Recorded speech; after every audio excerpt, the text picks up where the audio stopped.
Hello guys, welcome back to our channel physics for everyone. आज हम एक नई सीरीज़ लेके आ रहे हैं इलेक्ट्रोमैग्नेटिक वेव्स की complete chapter in one video. अभी 4 to 5 days पहले अभी हमारा टर्म 1 का एग्ज़ाम हो चुका है CBSE। नाउ टर्म 2 स्टार्ट हो रहा है। अब काफ़ियों का ये पेपर बहुत अच्छा भी गया, कईयों ने कहा ये टफ़ भी था। तो अब जैसा भी टर्म 1 जैसा भी हो गया, लेकिन हमने टर्म 2 में अच्छा स्कोर करना है, तो हम टर्म 2 की प्रैक्टिस स्टार्टिंग से ही करने वाले हैं। अब जितना जल्दी स्टार्ट हम करेंगे उतना जल्दी सिलेबस कवर होगा और हमें प्रैक्टिस के लिए उतना ज़्यादा टाइम मिलेगा। तो ज़्यादा देर ना करते हुए हम आज से टर्म 2 का सिलेबस स्टार्ट कर रहे हैं यहाँ पर। तो टर्म 2 का हमारा जो फर्स्ट चैप्टर है दैट इज़ इलेक्ट्रोमैग्नेटिक वेव, जो हम आज स्टार्ट करने जा रहे हैं। Before starting, don't forget to like, share and subscribe my channel। जितने ज़्यादा सब्सक्राइबर्स होंगे, जितने ज़्यादा लाइक्स होंगे, उतने ज़्यादा बच्चों तक ये वीडियो पहुंचेगी और उतने ज़्यादा बच्चों की हेल्प हो पाएगी। तो हम स्टार्ट कर रहे हैं आज इलेक्ट्रोमैग्नेटिक वेव्स। कुछ मैं इसके बारे में पहले बेसिक बता दूं आपको। इलेक्ट्रोमैग्नेटिक वेव कहाँ से वर्ड बना, कहाँ से क्या हुआ। देखो, इलेक्ट्रोमैग्नेटिक वेव की कहानी कहाँ से स्टार्ट हुई। जैसे कि यहाँ पे मैंने शो किया हुआ है, एक सर्किट है यहाँ पे जिसमें कैपेसिटर लगा है, बैटरी के साथ उसको कनेक्ट कर दिया हमने। अब क्या होगा, यहाँ पे की भी लगा देते हैं।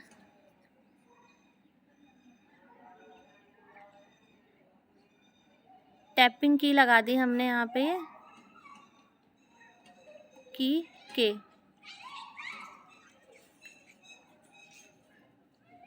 ठीक है, तो अब क्या होगा, जब तक की ओपन है इस सर्किट में कोई करंट पास नहीं हो रहा। जैसे ही हम की को क्लोज करेंगे तो सर्किट में से एक करंट पास होना स्टार्ट कर देगा। जैसे ही करंट पास होगा वैसे ही ये कैपेसिटर चार्ज होने लगेगा। ठीक है, अब हमने एक चीज़ पढ़ी थी कि सर्किट जब कंप्लीट होता है तभी करंट फ्लो करता है। ठीक है, तो यहाँ पर एक बात स्टक होती है कि ये कैपेसिटर की जो प्लेट्स हैं इनके बीच में तो गैप है, इनके बीच में एयर है और एयर इंसुलेटर है। तो करंट यहाँ से यहाँ कैसे जाएगा, जंप करके जाएगा या कैसे जाएगा? इंसुलेटर तो करंट को रोक देगा, तो करंट तो फ्लो ही नहीं हो पाएगा। तो एक क्वेश्चन तो यहाँ पे ये अराइज हो गया कि अगर करंट यहाँ से यहाँ जा रहा है पॉजिटिव टू नेगेटिव टर्मिनल, तो यहाँ बीच में कहाँ चला गया करंट, बीच में कहाँ ब्रेक हो गया करंट। ठीक है, तो यहाँ पर करंट है भी कि नहीं है, यहाँ से क्वेश्चन अराइज हुआ। फिर एक चीज़ हमने क्या पढ़ी थी कि एक मैग्नेटिक फील्ड में जब एक्सपेरिमेंट हो रहे थे, मैग्नेटिक फील्ड के ऊपर एक करंट कैरिंग वायर ली थी ऑरिस्टिड ने, और ये देखा था कि उसके आसपास एक मैग्नेटिक फील्ड लगता है। उसके आसपास हम एक मैग्नेटिक फील्ड को एक्सपीरियंस कर सकते हैं। एक करंट कैरिंग वायर के आसपास हम मैग्नेटिक फील्ड को एक्सपीरियंस कर सकते हैं। यानी कि एक करंट जो होता है उसकी वजह से मैग्नेटिक फील्ड प्रोड्यूस होता है। ऐसी कोई चार्ज है, उस चार्ज की वजह से इलेक्ट्रिक फील्ड प्रोड्यूस होता है। ठीक है, एक पॉइंट चार्ज है, उसकी वजह से इलेक्ट्रिक फील्ड प्रोड्यूस होता है। जब वही चार्ज मूव कर रहा है और करंट बना रहा है तो उसकी वजह से एक मैग्नेटिक फील्ड प्रोड्यूस होता है।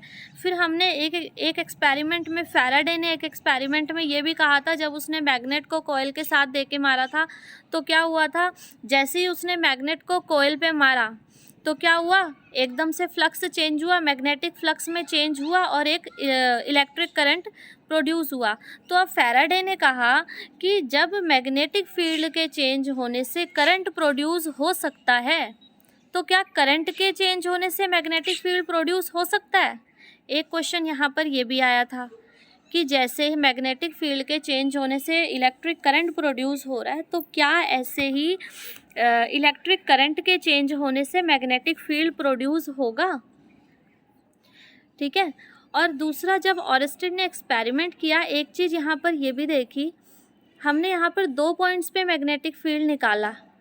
यहाँ पे एक पॉइंट ए पे निकाला, ए पॉइंट पे, जो हमने ए पॉइंट कहाँ पे लिया, हमने कैपेसिटर की प्लेट्स के बाहर, वहाँ पर हमने मैग्नेटिक फील्ड निकाला। फिर हमने कैपेसिटर की प्लेट्स के बीच में कोई बी पॉइंट लिया और वहाँ पर मैग्नेटिक फील्ड निकाला, तो दोनों जगह पे मैग्नेटिक फील्ड की वैल्यू चेंज आ रही थी। लेकिन मैग्नेटिक फील्ड की तो अब देखो करंट कैरिंग वायर है, उसकी वजह से तो मैग्नेटिक फील्ड, यहाँ पर तो मैग्नेटिक फील्ड प्रोड्यूस हुआ, लेकिन यहाँ पर मैग्नेटिक फील्ड किसकी वजह से आया? तो इसका मतलब इस कैपेसिटर, जो ये कैपेसिटर है उसके बीच में जो गैप है वहाँ पे भी कोई ना कोई करंट है। ठीक है, तो क्या क्या हुआ, एक तो इसने कहा था, ऑल्स्टेड ने कहा था कि magnetic field current carrying wire के आसपास एग्जिस्ट करता है। लेकिन जब मैक्सवेल ने एक्सपेरिमेंट किया तो उसने क्या देखा कि करंट कैरिंग वायर में भी करंट है, और जो कैपेसिटर की करंट के जो कैपेसिटर की प्लेट्स के बीच में जो गैप है वहाँ पर भी मैग्नेटिक फील्ड उसने कंपास नीडल से डिटेक्ट किया। अब अगर मैग्नेटिक फील्ड दोनों जगह पे आ रहा है तो करंट, यहाँ पर तो हमें पता है कि ए पॉइंट पे तो करंट आ रहा है, तो करंट की वजह से मैग्नेटिक फील्ड प्रोड्यूस हो रहा है, वो कंपास नीडल में आ रहा होगा। लेकिन जो कैपेसिटर की प्लेट्स के बीच में है, जो कैपेसिटर की प्लेट्स के बीच में मैग्नेटिक फील्ड आ रहा है, कंपास नीडल जो डिटेक्ट कर रही है वो कहाँ से आ रहा है? एक क्वेश्चन तो ये अराइज हुआ। दूसरा क्वेश्चन फैराडे ने लगाया कि जब करंट मैग्नेटिक फील्ड के चेंज होने से करंट प्रोड्यूस हो सकता है, तो क्यों करंट के चेंज होने से मैग्नेटिक फील्ड क्यों नहीं प्रोड्यूस हो सकता? दूसरा ये क्वेश्चन आया यहाँ पे। तो अब देखो इन सब क्वेश्चंस का एक सॉल्यूशन निकला हमारे पास, डिस्प्लेसमेंट करंट। इन सब क्वेश्चंस का एक सॉल्यूशन निकलेगा डिस्प्लेसमेंट करंट। अब वो कैसे निकलेगा, देखो यहाँ पर हमने क्या कहा कि जो कैपेसिटर की प्लेट्स के बीच में जो करंट है वो डिस्प्लेसमेंट करंट है। हमने उस करंट को जो नाम दिया वो डिस्प्लेसमेंट करंट हो गया। अब तो अगर वो डिस्प्लेसमेंट करंट है तो फिर वो कौन सा करंट था जो वायर में फ़्लो हो रहा था? तो वो जो वायर में फ़्लो हो रहा था उस करंट को हमने नाम दे दिया कंडक्शन करंट। ठीक है, तो अब क्या जो टोटल करंट होगा वो क्या होगा? Sum of conduction current plus displacement current, दोनों का सम होगा, कंडक्शन करंट का प्लस डिस्प्लेसमेंट करंट का, वो होगा हमारे पास टोटल करंट। अब ये डिस्प्लेसमेंट करंट को ऐड करने से हो क्या रहा है? डिस्प्लेसमेंट करंट को ऐड करने से जो भी हमारी प्रॉब्लम्स आ रही थी, जो मैक्सवेल ने कहा था, जो ऑरेस्टेड ने कहा था, वो बहुत हद तक सॉल्व हो रही है। जैसे कि देखो मैक्सवेल ने क्या फाइंड आउट किया था कि अगर हम लूप के बाहर मैग्नेटिक फील्ड देख रहे हैं तो वहाँ कंपास नीडल रख रहे हैं, वहाँ पर भी मैग्नेटिक फील्ड आ रहा है। अगर हम कैपेसिटर की प्लेट्स के बीच में रख रहे हैं तो भी मैग्नेटिक फील्ड आ रहा है। तो एक चीज़ तो ये क्लियर होगी कि बाहर तो कंडक्शन करंट है, उसकी वजह से मैग्नेटिक फील्ड आ रहा है, और प्लेट्स के बीच में जो है वो डिस्प्लेसमेंट करंट है, उसकी वजह से मैग्नेटिक फील्ड आ रहा है। ठीक है, एक प्रॉब्लम तो ये सॉल्व होगी। और इसी डिस्प्लेसमेंट करंट की एडिशन की वजह से, जब डिस्प्लेसमेंट करंट हमने कहा हाँ है, तो उस वजह से क्या हुआ, एम्पियर सर्किटल लॉ जो इनकंसिस्टेंट पहले प्रूफ हो रहा था वो भी बाद में कंसिस्टेंट प्रूफ हो गया। ठीक है, तो और सेकंड जो फैराडे ने कहा था कि जब मैग्नेटिक फील्ड चेंज हो रहा है, उस मैग्नेटिक फील्ड या मैग्नेटिक फ्लक्स के चेंज होने से इलेक्ट्रिक फील्ड प्रोड्यूस हो रहा है, तो वैसे ही इलेक्ट्रिक फील्ड के चेंज होने से मैग्नेटिक फील्ड प्रोड्यूस होगा। उसने क्वेश्चन मार्क लगाया था। तो यहाँ पे हमने इसी को कहा कि हाँ, जब हमने वो जो टैपिंग की थी उसको क्लोज किया था तो करंट फ्लो होने लगा। करंट फ्लो होने लगा तो क्या हुआ, चार्ज जो था वो कैपेसिटर में स्टोर होने लगा, कैपेसिटर में चार्ज स्टोर हो रहा है। अब उस टाइम पे क्या है, कैपेसिटर की एक प्लेट पॉजिटिव चार्ज है और एक प्लेट नेगेटिव चार्ज है, और लगातार उस पर चार्ज आ रहा है, करंट फ्लो हो रहा है। तो ठीक है, तो चार्ज उसके बीच में जो है वो एक तरह से ये कह सकते हैं कि उसके बीच में जो चार्ज है वो बार बार चेंज हो रहा है। उसके बीच में जो कैपेसिटर की प्लेट्स हैं उनके बीच में इलेक्ट्रिक फील्ड बार बार चेंज हो रहा है। तो वहाँ पर इलेक्ट्रिक फील्ड चेंज होने की वजह से वो जो करंट प्रोड्यूस हो रहा है उसको हमने क्या क्या दिया, डिस्प्लेसमेंट करंट। तो यहाँ पर ये चीज़ भी वेरीफाई होगी कि जो इलेक्ट्रिक फील्ड के चेंज होने से करंट प्रोड्यूस हो रहा है वो कौन सा करंट है, डिस्प्लेसमेंट करंट। मैथमेटिकली हमने यहाँ से देखा, देखो हमारे पास जो इलेक्ट्रिक फ्लक्स होता है उसका फॉर्मूला क्या होता है, phi is equal to E A,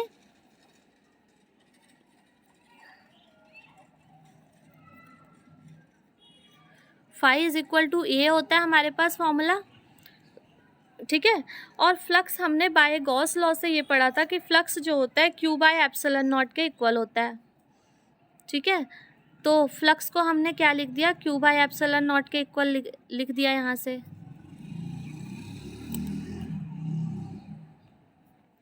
flux आ गया Q by epsilon naught, Q by epsilon naught is equal to क्या आ गया, ई आ गया।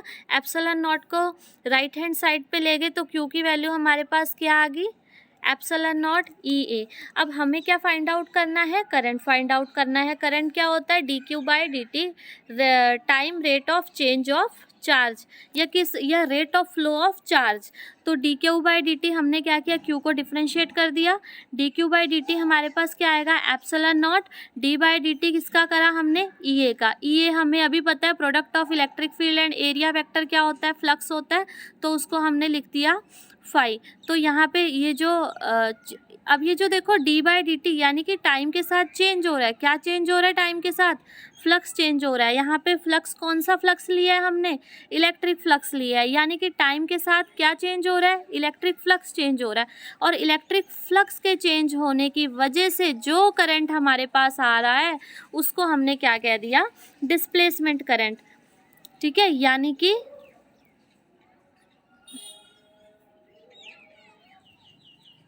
जो करंट, अब जो हम लिखते थे करंट, अब हम टोटल करंट को क्या लिखेंगे, I is equal to I C plus I D.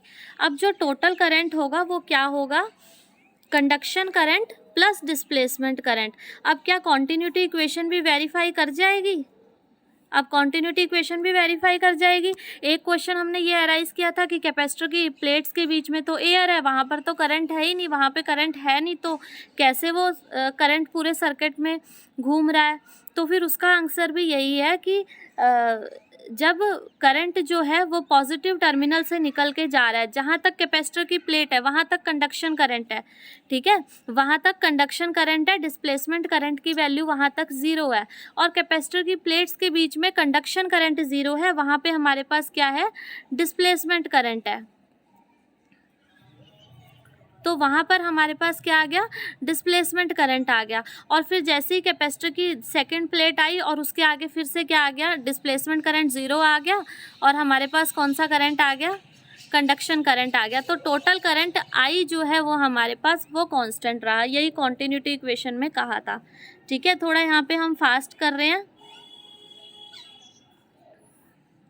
EM waves है, ये 3 मार्क्स तक का आ जाता है बोर्ड में, तो इतना इसलिए हम थोड़ा इसको फास्ट लेके चल रहे हैं। इसके बाद ऑप्टिक्स है, उसके टॉपिक बाय टॉपिक आराम से करना पड़ेगा वो हमें। तो अब ओवरव्यू एक आपको यहाँ पर मिल गया होगा। सबसे पहले कि जो डिस्प्लेसमेंट करंट, देखो जब डिस्प्लेसमेंट करंट समझ आएगा उसके बाद ही EM वेव्स का ओरिजिन हुआ।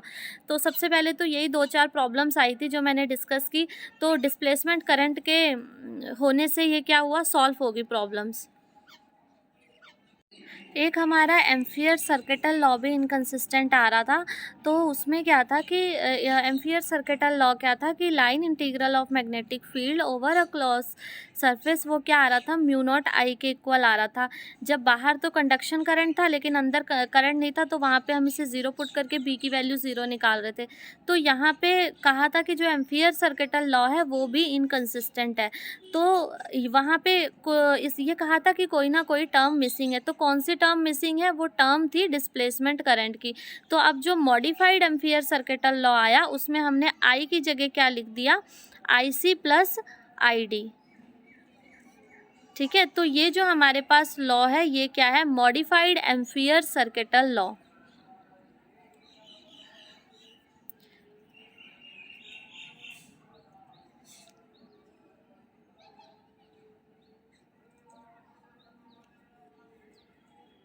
डिस्प्लेसमेंट करंट देखो, तो डिस्प्लेसमेंट करंट हमारे पास क्या है, डिस्प्लेसमेंट करंट क्या है, the current which comes into play in the region in which the electric field and the electric flux is changing with time.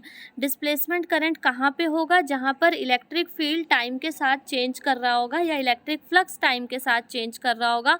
और डिस्प्लेसमेंट करंट का फॉर्मूला ये हमें मेमोराइज करना है, ID is equal to epsilon naught d phi e by dt। इसकी derivation भी मैंने आप लोगों को निकलवा दी है।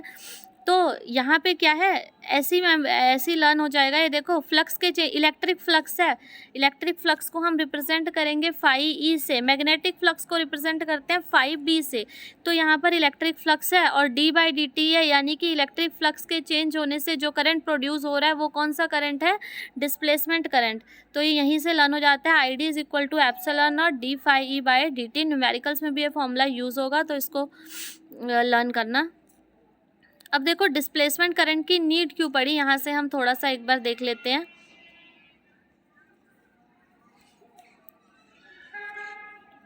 Ampere circuital law for conduction current, ये मैंने आप लोगों को बता दिया है, वैसे वही सब है कि ampere circuital law for conduction current during charging of capacitance was found inconsistent, therefore Maxwell modified ampere circuital law. ठीक है, तो डिस्प्लेसमेंट करंट की नीड क्यों पड़ी, क्योंकि ampere circuital law inconsistent show हो रहा था उस एक्सपेरिमेंट में, मैक्सवेल ने किया था वो, तो इसलिए वहाँ पे ऐसे लग रहा था कि कोई टर्म मिसिंग है। वो जो टर्म मिसिंग थी वो बाद में जब डिस्प्लेसमेंट करंट का आइडिया आया, डिस्प्लेसमेंट करंट की इंट्रोडक्शन की, तो वो बाद में हमने एम्पियर सर्किटल लॉ मॉडिफाई कर दिया। ठीक है, सेकेंड डिस्प्लेसमेंट करंट की न्यूड देखो क्या है, the displacement current produces in the space due to change of electric flux linked with the surface, this reveals that varying electric field is the source of magnetic field. तो ये जो second लिया है इसमें वही बात कही है फैराडे वाली। फैराडे ने ये क्वेश्चन उठाया था कि जब मैग्नेटिक फील्ड के चेंज होने से इलेक्ट्रिक फील्ड प्रोड्यूस हो रहा है, तो क्यों इलेक्ट्रिक फील्ड के चेंज होने से, क्या इलेक्ट्रिक फील्ड के चेंज होने से मैग्नेटिक फील्ड प्रोड्यूस नहीं होगा। तो वही इसमें सेकंड पॉइंट में, थर्ड पॉइंट में बताया हुआ है कि नीड क्यों थी डिस्प्लेसमेंट करंट थी। एक तो एम्पियर जो सर्किटल लॉ जो इनकंसिस्टेंट शो हो रहा था उसको कंसिस्टेंट शो करना था हमने। सेकंड जो फैराडे ने क्वेश्चन उठाया था उसका भी सॉल्यूशन निकालना था, तो वहाँ से इसकी हमें नीड पड़ी डिस्प्लेसमेंट करंट की।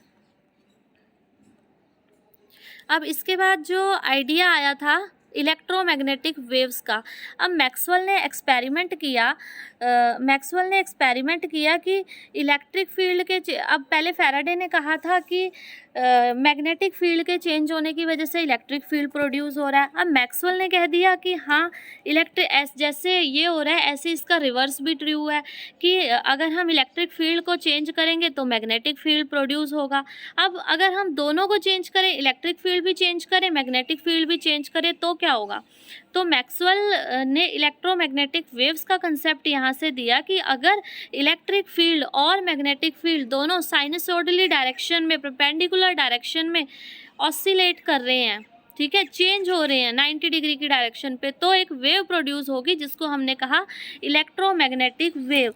इलेक्ट्रोमैग्नेटिक वेव जो टर्म है वो देखो 2 वर्ड्स से मिलके बनी है, इलेक्ट्रोमैग्नेटिक, यानी कि इसमें इलेक्ट्रिक फील्ड भी कहीं ना कहीं होगा और मैग्नेटिक फील्ड भी होगा। तो जो इलेक्ट्रोमैग्नेटिक वेव है वो है क्या एक्चुअली में, इलेक्ट्रिक फील्ड और मैग्नेटिक फील्ड जो परपेंडिकुलर डायरेक्शन में ऑसिलेट कर रहा है, वहाँ से हमारे पास क्या आ रही है, इलेक्ट्रोमैग्नेटिक वेव आ रही है।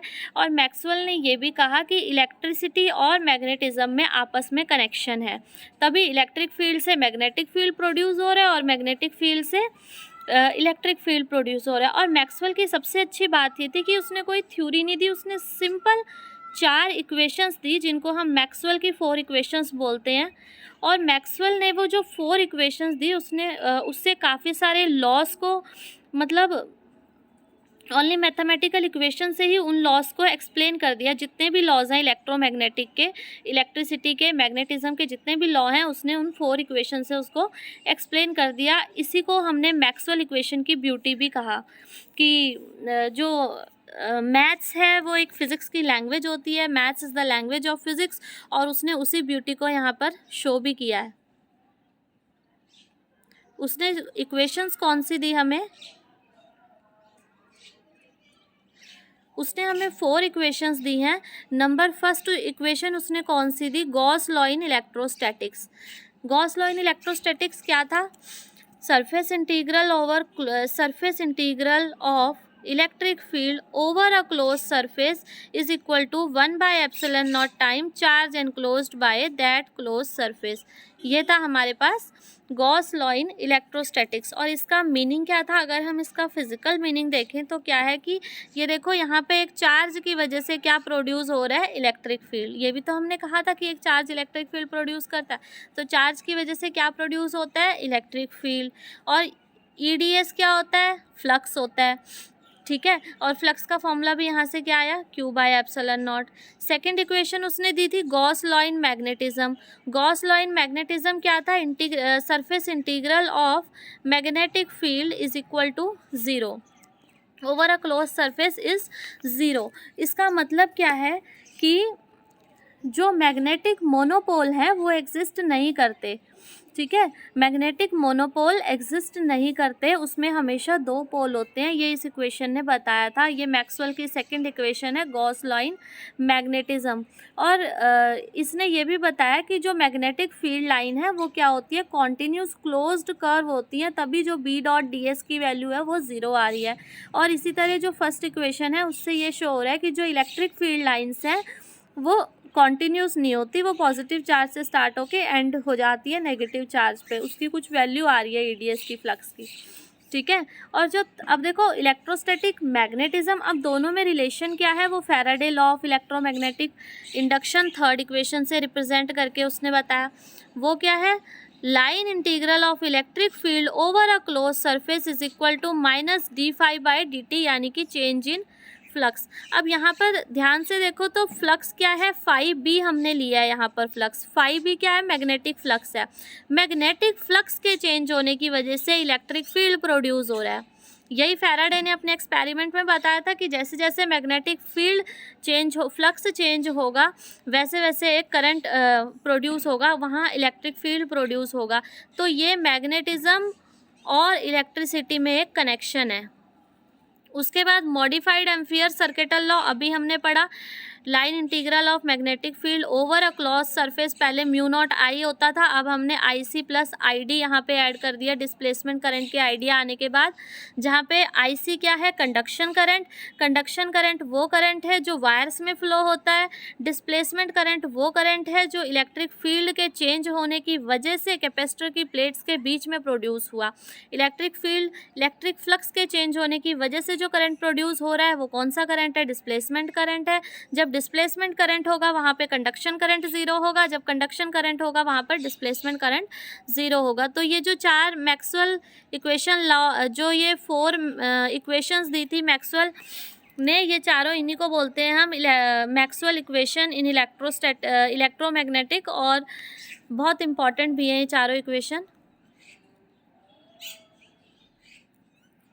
अब हिस्ट्री ऑफ इलेक्ट्रोमैग्नेटिक वेव्स देखो। इलेक्ट्रोमैग्नेटिक वेव्स के बारे में सबसे पहले मैक्सवेल ने बताया था, ठीक है। लेकिन मैक्सवेल ने क्या किया था, मैक्सवेल ने हमें इलेक्ट्रोमैग्नेटिक वेव्स के बारे में थ्योरेटिकली हमें बताया था। लेकिन फिजिक्स में क्या होता है, कोई भी चीज़ थ्योरी में हो लेकिन उसको हमें एक्सपेरिमेंट में भी प्रूफ करना होता है, और जब थ्योरी एंड एक्सपेरिमेंट मैच होगा तभी कहीं जाके उस बात को लीगल लिया जाता है, प्रूफ होता है उस बात का। तो यहाँ पर मैक्सवेल ने थ्योरेटिकली तो बता दिया कि हाँ EM वेव एग्जिस्ट करती है, इलेक्ट्रिक फील्ड वेरी करेगा, साइनसॉइडली परपेंडिकुलर डायरेक्शन में मैग्नेटिक फील्ड वेरी करेगा और एक इलेक्ट्रोमैग्नेटिक वेव होगी। लेकिन इसको एक्सपेरिमेंटली सबसे पहले किसने किया, हर्ट्ज ने प्रूफ किया, ठीक है। लेकिन हर्ट्ज ने ओनली जहाँ पे वो एक्सपेरिमेंट कर रहा था अपनी लैब में, ओनली वहीं 6 मीटर तक इसको मतलब वो 6 मीटर तक ही EM वेव्स को ले जा पाया कि यहाँ तक होगी। तो उसके बाद JC बोस जो एक साइंटिस्ट थे, उन्होंने इलेक्ट्रोमैग्नेटिक वेव्स को 25 मिलीमीटर तक, 5 मिलीमीटर टू 25 मिलीमीटर तक पहुँचाया। और उसके बाद सर मार्कोनी ने एक एक्सपेरिमेंट किया और उन्होंने इसको कई किलोमीटर तक पहुंचाया, और यहीं से हमारे पास वायरलेस कम्युनिकेशन की शुरुआत हुई, जो आजकल हम मोबाइल फ़ोन्स यूज़ कर रहे हैं विदाउट वायर। पहले क्या होता था, लैंडलाइन फ़ोन होते थे, with the help of cable signal pass होते थे। आजकल क्या है, मोबाइल फ़ोन्स है, वायरलेस कम्युनिकेशन है, सैटेलाइट कम्युनिकेशन हो रहा है। तो जो भी वायरलेस कम्युनिकेशन है, इसकी स्टार्टिंग यही EM वेव से हुई थी। अगर EM वेव्स ही ना होती तो वायरलेस कम्युनिकेशन के बारे में उस टाइम तक किसी को पता ही नहीं था। अब जैसे EM वेव्स है, इसमें हम आगे EM वेव्स की एप्लीकेशंस भी पढ़ेंगे, कहाँ कहाँ पे है EM वेव्स की, कितने टाइप्स की EM वेव्स है, वो सब हम अभी पढ़ेंगे। तो यहाँ पे मतलब सबसे पहले इसकी थ्योरी किसने दी थी, मैक्सवेल ने दी थी, और उसके बाद हर्ट्ज ने एक्सपेरिमेंटली इस बात को प्रूव किया था कि हाँ EM वेव्स होती हैं। लेकिन वो EM वेव्स को लेबोरेटरी दायरे के बाहर तक ले जा नहीं पाया, लेकिन ज़्यादा दूर तक 50 किलोमीटर तक अप टू मैक्रोनी लेके गया, सर मार्कोनी लेके गया, और यहीं से वायरलेस कम्युनिकेशन की शुरुआत हुई, और मार्कोनी को ही फादर ऑफ वायरलेस कम्युनिकेशन भी बोला जाता है।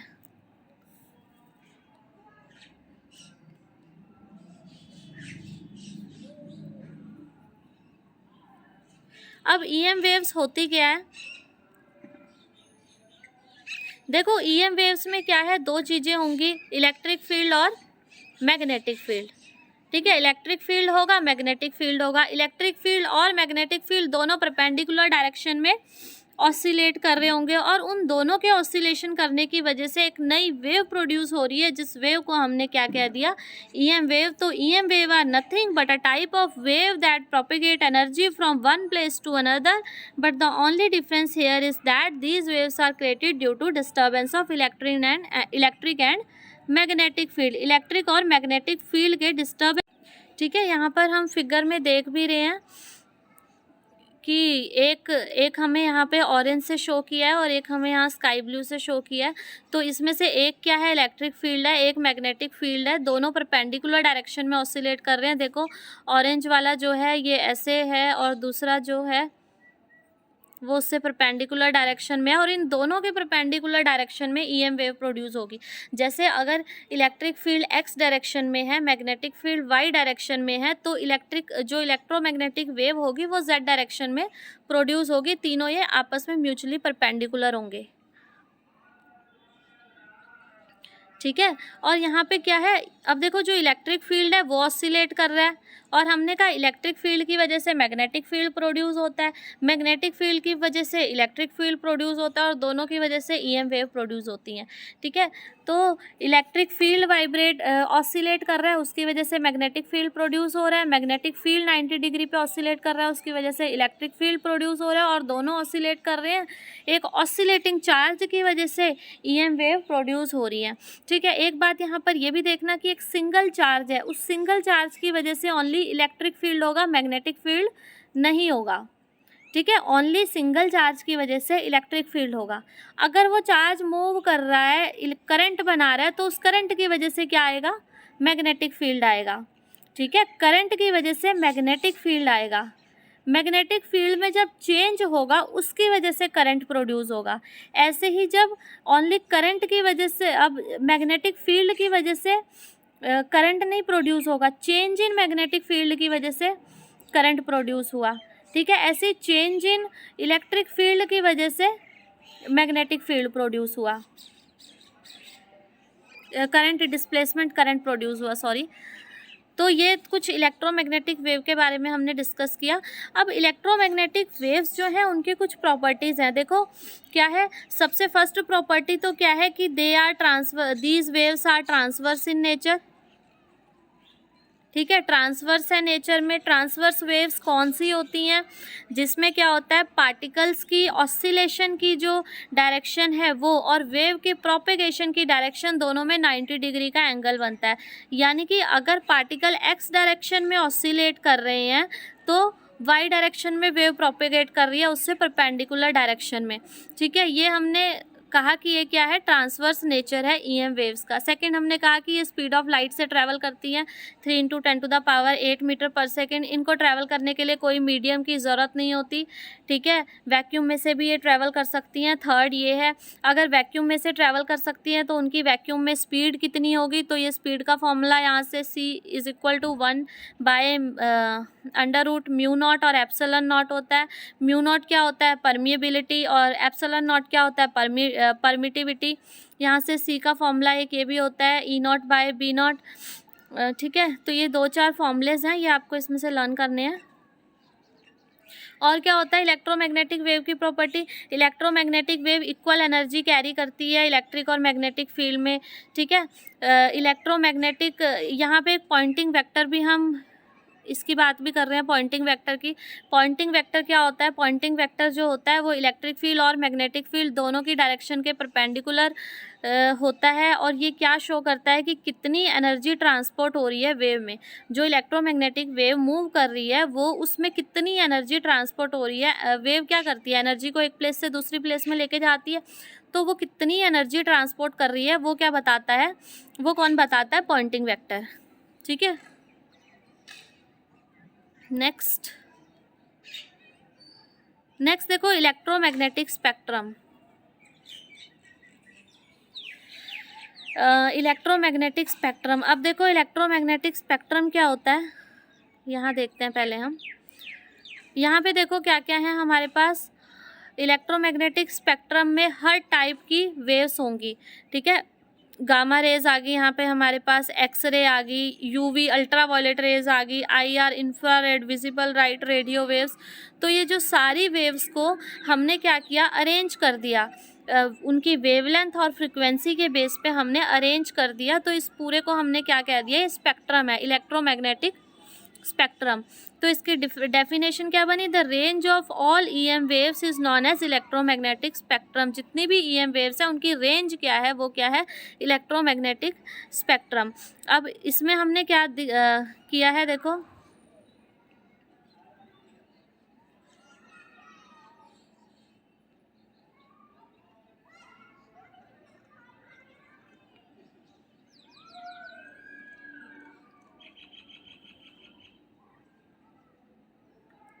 यहाँ पे जो है ये वेवलेंथ शो की हुई है, वेवलेंथ की उसमें इसे अरेंज किया हुआ है। जैसे ही हम राइट हैंड साइड पे जा रहे हैं वैसे वैसे वेवलेंथ इंक्रीज़ हो रही है, वेवलेंथ इंक्रीज़ हो रही है और फ्रिक्वेंसी डिक्रीज़ हो रही है। हमें पता है वेवलेंथ और फ्रिक्वेंसी में इन्वर्स रिलेशन होता है। यहाँ पे देखो जो गामा रेज है उनकी फ्रिक्वेंसी सबसे ज़्यादा है, उससे कम एक्सरे की, उससे कम अल्ट्रावायलेट की, उससे कम विजिबल की। और इसमें से इतनी सारी वेव्स हमारे पास है, गामा रे है, एक्सरे है, अल्ट्रावायलेट है, विजिबल है, इंफ्रारेड है, रेडियो वेव्स है, लेकिन इतने पूरे इलेक्ट्रोमैग्नेटिक स्पेक्ट्रम में से हम ओनली किस लाइट को देख पा रहे हैं? विजिबल लाइट को, जिसकी जो वेवलेंथ है वो कितने से कितने के बीच में लाई करती है? 4000 एंगस्ट्रॉम से लेके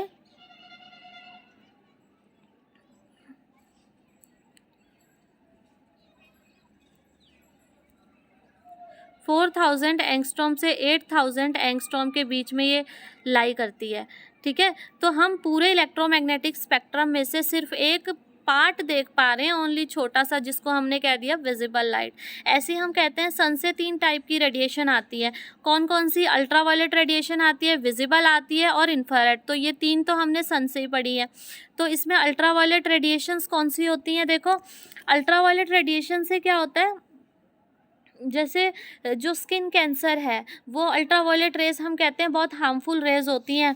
ठीक है, इसके बहुत हार्मफुल इफ़ेक्ट्स हैं। आइज़ में इरिटेशन होती है, स्किन में प्रॉब्लम होती है, स्किन कैंसर की प्रॉब्लम हो सकती है। ये सब किसकी वजह से हो रही है? अल्ट्रावायलेट रेज की वजह से हो रही है। लेकिन हमारे स्ट्रेटोस्फेयर में एक ओजोन लेयर है जो हमें सन से आ रही अल्ट्रावायलेट रेज से प्रोटेक्ट करती है। वो अल्ट्रावायलेट रेज को हम तक नहीं आने देती। वो जो ओजोन लेयर है वो एक ब्लैंकेट की तरह एक्ट करती है। लेकिन अब क्या है कि उस ओजोन लेयर में एक होल हो चुका है, जो होल धीरे धीरे इंक्रीज हो रहा है साइज में, जिसकी वजह से अल्ट्रावायलेट रेडिएशंस हम तक पहुंच पा रही हैं। लेकिन अभी उस एक्सटेंट तक नहीं पहुंच पा रही कि हमें बहुत ज़्यादा नुकसान करे, लेकिन फिर भी कहीं ना कहीं नुकसान हो रहा है। जैसे हम कई बार हमें लगता है इरिटेशन हो रही है आइज़ में, ठीक है, स्किन में इचिंग हो रही है, प्रॉब्लम हो रही है। तो काफ़ी सारी ये प्रॉब्लम्स किसकी वजह से हैं? अल्ट्रावायलेट रेज की वजह से। Second, visible light. Visible light क्या है? विजिबल लाइट वो है जिसकी वजह से हम देख पा रहे हैं अपने आसपास की चीज़ों को, इस ब्यूटीफुल वर्ल्ड को, ठीक है। तो वो लाइट जो है वो विजिबल लाइट है जो 4000 से 6000 एंगस्ट्रॉम की बीच में लाई करती है। नेक्स्ट है इंफ्रारेड रेज। अब इंफ्रारेड रेज कौन सी है? इंफ्रारेड रेज वो है जिसकी वजह से हमें हीटिंग इफेक्ट मिलता है, ठीक है। हीटिंग इफेक्ट जो हमें महसूस होता है वो किसकी वजह से होता है? इंफ्रारेड वेव्स की वजह से होता है। नेक्स्ट है रेडियो वेव्स। रेडियो वेव्स का एप्लीकेशन कहाँ है? रडार में, सोनार में, ठीक है। सोनार, साउंड नेविगेशन, इन सब चीज़ों में हम ये रेडियो वेव्स का यूज़ करते हैं। और एक्सरेज का हम एक्सरेज की बहुत ही हाई फ्रिक्वेंसी होती है, एक्सरेज की फ्रिक्वेंसी बहुत हाई होती है, तो इसको हम मेडिकल टर्म्स में उसमें ज़्यादा यूज़ करते हैं। जैसे एक्सरे करते हैं हमने बॉडी के किसी पार्ट का अंदर का देखना है कि क्या हो रहा है उसके अंदर, तो उन चीज़ों के लिए हम क्या करते हैं? एक्सरे यूज़ करते हैं, क्योंकि एक्सरेज क्या करती है? हमारे बॉडी के अंदर तक जाती है, जो भी प्रॉब्लम होती है डिटेक्ट करके फिर वो रिफ्लेक्ट होके वापस आती है। तो इनकी जो है फ्रिक्वेंसी बहुत ज़्यादा है, तो इनकी पेनिट्रेटिंग पावर बहुत ज़्यादा है, ये बहुत अंदर तक जा सकती है, इसलिए हम मेडिकल में एक्सरेज का यूज़ करते हैं, ठीक है। ऐसी गामा रेस की जो फ्रिक्वेंसी है, सबसे ज़्यादा गामा रेस की फ्रिक्वेंसी होती है और सबसे कम इसकी वेवलेंथ होती है। अब पेनिट्रेटिंग पावर भी गामा रेस की बहुत ज़्यादा होती है। जितनी ज़्यादा जिसकी फ्रिक्वेंसी होगी उतनी ज़्यादा उसके पास एनर्जी होगी, उतनी ज़्यादा वो वेव और एनर्जेटिक होगी, और उतना ज़्यादा ही वो पेनिट्रेटिंग पावर उसकी होगी, ठीक है। तो ये कुछ था इलेक्ट्रोमैग्नेटिक वेव के बारे में। यहाँ पे हम देख रहे हैं, देखो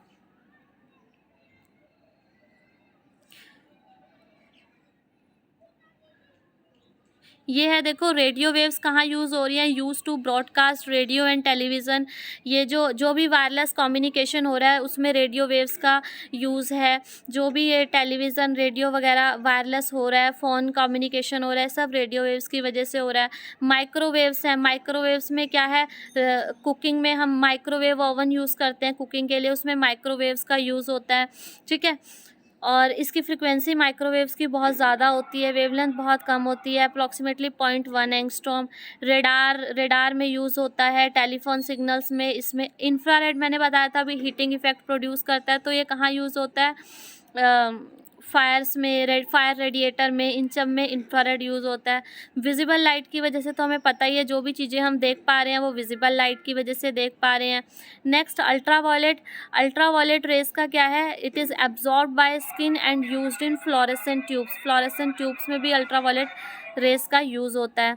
नेक्स्ट है एक्सरे हम किस लिए यूज़ कर रहे हैं? देखो, use to view the inside of bodies and object, ठीक है। इनकी फ्रिक्वेंसी मैंने बताया भी बहुत ज़्यादा होती है उस वजह से। और gamma rays used in medicine for killing cancer cells को किल करने के लिए कौन सी रेज हमारे पास यूज़ होती हैं? गामा रेज, ठीक है।